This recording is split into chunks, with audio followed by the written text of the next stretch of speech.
From the PEP Radio Newsroom, we have this update about the Epstein files.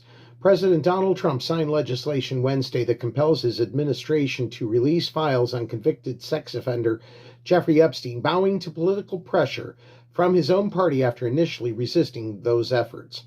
Trump could have chosen to release many of the files on his own months ago.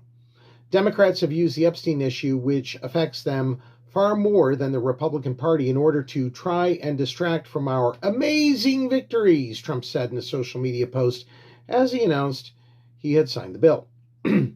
Well, now, the bill requires the Justice Department to release all files and communications related to Epstein, as well as any information about the investigation into his death in a federal prison in 2019 within 30 days.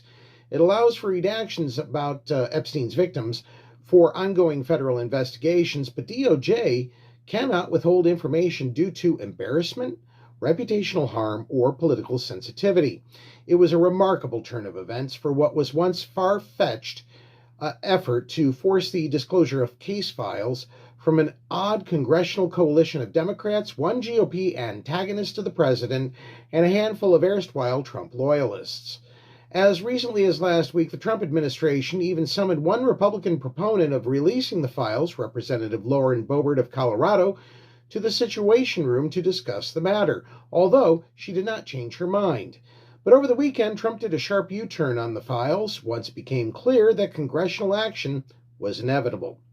He insisted the Epstein matter had become a distraction to the GOP agenda and indicated he wanted to move on. "I just don't want Republicans to take their eyes off of all the victories that we've had," Trump said in a social media post Tuesday afternoon, explaining the rationale for his abrupt about-face.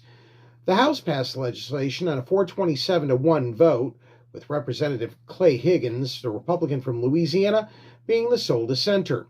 He argued that the bill's language could lead to the release of information on innocent people mentioned in the federal investigation.